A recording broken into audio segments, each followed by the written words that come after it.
Hello everyone, I will be discussing Standard 2, Part 1 of the NAEYC standards. This standard goes into how important it is for educators to reach out to parents and families about collaboration. It also mentions how important it is to be respectful and mindful of parents and families and their cultures and what things they might be going through at any given time. So really being like I said, mindful about what the parents are doing or what they're going through is really important for this standard. One thing that it mentions, because we don't want to be a burden to families and parents and the like, so reaching out to them about how they would prefer to stay in contact is really important, because some people can do phone calls, or maybe they can only do quick messages or emails. So reaching out to them first thing in order to be hey, how can I best assist you is what needs to be done by the educator. And like I said, respectfulness is really important. So keeping that in mind as well. Of course, you do get the little spurts here and there, which are really important. By little spurts, I mean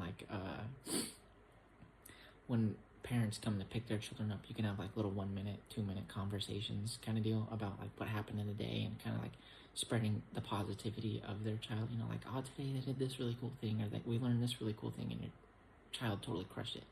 So being able to be little bits of positivity here and there are really helpful. Of course, the collaboration aspect is really important. So being able to reach out to them, or helping them feel comfortable about reaching out to us as educators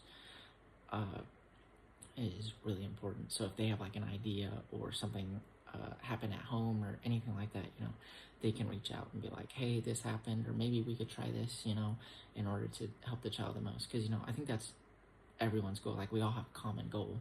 So helping the child grow is first and foremost. So helping them feel more comfortable reaching out is, of course, really important. And I think spreading their, if they have different ideas or cultures, helping, or not helping, but having them reach out to be hey, this is how we could do things in the classroom, or you could do things in the classroom to help them feel more comfortable or at home, is a great way to help the child grow, because we don't want them to be stuck in a turtle shell or something the whole time, while they're at school. Otherwise, they're not going to be able to learn as much as they could. So being able to incorporate more things that they're familiar with will really help them grow. Plus, it helps other children be oh, this is how you do things at home, oh, that's really cool. And, they get to spread and share ideas. And plus, we as educators get to learn cool new things about both the children and cultures, which I think is really cool to learn new things, and maybe even be able to incorporate little aspects into the classroom or ways of doing things that can really help us. I'm really excited to see what you guys have to say about some of the stuff that you talked about in your own discussion posts, and what you have to say about Standard 2 or my ideas on it and your own ideas on it. Anywho, have a good one. Bye.